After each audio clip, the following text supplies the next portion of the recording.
Manejar clínicamente a un paciente epiléptico puede ser frustrante si no conocemos bien qué es lo que está sucediendo en su cabeza.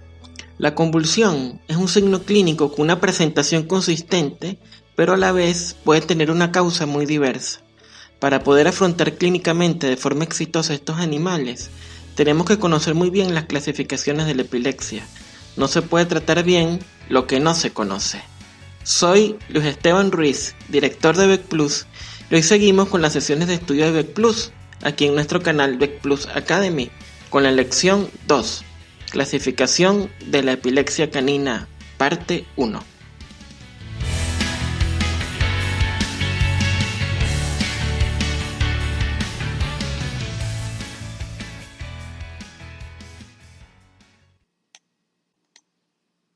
En la lección anterior vimos algunos conceptos fundamentales en el manejo de la epilepsia canina en el perro. En esta lección vamos a estudiar más a profundidad lo que es la clasificación de la epilepsia, pero nos vamos a orientar por su etiología, es decir, la clasificación de la epilepsia según las causas que la estén provocando. Por eso hemos clasificado esta lección como la parte 1 de la clasificación de la epilepsia, y en la siguiente lección va a ser la parte 2 de las clasificaciones de la epilepsia. Entonces hoy nos vamos a enfocar a lo que es la clasificación de la epilepsia en perros y gatos por tipos de etiología. Como ven, por etiología tenemos básicamente dos secciones amplias, que son la epilepsia idiopática primaria y la epilepsia estructural. Recordando que la epilepsia es la enfermedad cerebral que se caracteriza por una alta predisposición a los ataques epilépticos y que cuando un paciente tiene dos episodios convulsivos aislados, por lo menos con una separación de 24 horas ya podemos ir sospechando de epilepsia o que está padeciendo algún tipo de epilepsia. Ya más adelante vamos a ver cómo diferenciarlas según la presentación clínica y según la manera de cómo se desarrolló la enfermedad en el paciente. Entonces, tenemos unas clasificaciones por etiología, como les decía, en dos grandes ámbitos, la epilepsia idiopática o epilepsia primaria y la epilepsia estructural. En el caso de la epilepsia idiopática primaria, tenemos una subclasificación que tiene que ver con la comprobación de que la convulsión está siendo provocada por una alteración genética. Es decir, está la epilepsia idiopática como tal, que es de origen genético, donde la causa genética de la epilepsia ha sido identificada y confirmada en el paciente, es decir, que tiene los genes que provocan la epilepsia en el paciente y los podemos comprobar. Está la epilepsia idiopática con sospechas de origen genético. Por ejemplo, es bastante común tener pacientes epilépticos que sus hermanos, por ejemplo, convulsionan, o sus padres o sus abuelos han sufrido de convulsiones, y podemos sospechar de que es idiopática y que tiene un origen genético porque es una raza altamente predisponente a la convulsión, o se han hecho un análisis genealógico, es decir, los ancestros han sufrido de convulsiones, o hay la presencia de varios individuos epilépticos en la misma familia de perros. ¿No? Cuando tengamos este caso, tenemos una epilepsia idiopática con sospecha de origen genético, pero si no hemos comprobado la presencia del gen, entonces no lo podemos asegurar por completo. Y está la epilepsia idiopática de origen desconocido, que es cuando la causa subyacente es desconocida, es decir, que no tenemos evidencia de la alteración genética, pero tampoco tenemos evidencia de que haya una alteración estructural encefálica que esté causando la convulsión.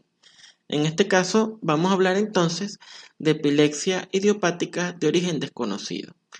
Bien, entonces, en este primer caso de la epilepsia idiopática primaria tenemos tres subclasificaciones.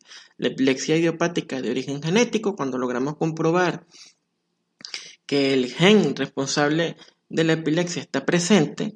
La epilepsia idiopática con sospecha de origen genético, ¿verdad? Cuando tenemos una raza altamente predisponente o hacemos un análisis genealógico y los ancestros del paciente han padecido de convulsiones, o tenemos la presencia de varios individuos en la misma familia, hermanos o hijos, que también sufren de convulsiones. Y la epilepsia idiopática de origen desconocido, cuando la causa subyacente es aún desconocida, sin que haya indicios de epilepsia estructural. Bien, en eso hablamos de epilepsia idiopática. Ahora, vamos al otro ámbito, que es la epilepsia estructural. La epilepsia estructural se presenta o se caracteriza por convulsiones epilépticas provocadas por una patología intracraneal o cerebral, que pueden ser de origen vascular, inflamatorio, infeccioso, traumática, anomalía congénita o del desarrollo o una neoplasia. Es decir, que la convulsión no está siendo provocada en este caso por un gen en específico, sino que está siendo consecuencia de una alteración estructural de la corteza cerebral provocada por enfermedades que van desde enfermedades de origen vascular, inflamatorio, infeccioso, traumáticas, anomalías congénitas y o del desarrollo o neoplasias. Vean bien que siempre hablamos de epilepsia, hablamos de que el origen es intracraneal, es por una alteración de las neuronas de la corteza cerebral. ¿Bien? Entonces, la enfermedad que está provocando la convulsión, en el caso de las epilepsias estructurales, está afectando directamente la corteza cerebral y por lo general residen en el encéfalo. Estas epilepsias de tipo estructural son bastante comunes en animales. Nosotros las podemos ver, por ejemplo, en pacientes que han sufrido enfermedades infecciosas como el distemper canino, por ejemplo, neoplasias de tipo intracraneal, enfermedad vascular que se presenta con cierta regularidad, los traumas, por supuesto, los traumas craneoencefálicos, y las anomalías congénitas como varias anomalías congénitas que se presentan frecuentemente en el perro que pueden provocar convulsión. Entonces, como resumen, tenemos dos etiologías o digamos ámbitos grandes etiológicos que nos pueden en los que podemos clasificar la epilepsia, que es la epilepsia primaria, ¿verdad?, de origen genético, también llamada epilepsia idiopática, y la epilepsia estructural. Lo importante aquí en referencia a diferenciar estos dos tipos de epilepsia es que los tratamientos, por ejemplo, son diferentes.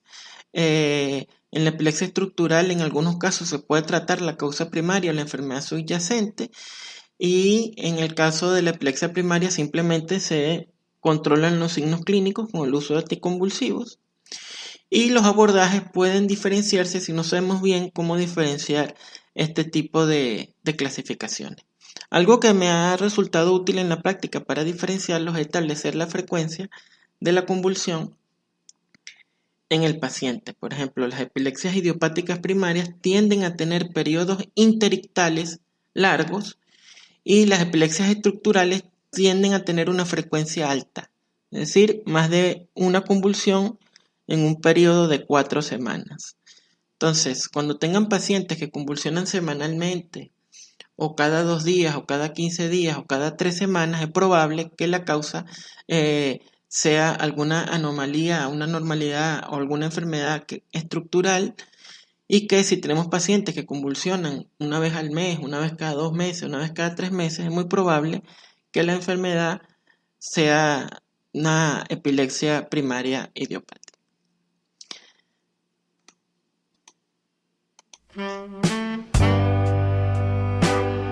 Muy bien, y con esto entonces terminamos la lección de hoy.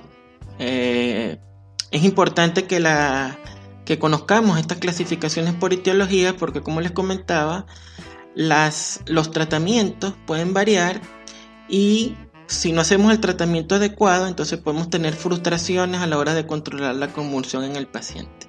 En la siguiente lección vamos a ver otras clasificaciones de la epilepsia, más por su presentación clínica, ¿sí?, por su frecuencia, etcétera, que nos pueden ayudar simplemente haciendo una buena anamnesis a tener una idea bastante cercana del diagnóstico en el paciente. Así que no se pierdan la siguiente lección de nuestras sesiones de estudio de epilepsia canina que tenemos en Vet Plus.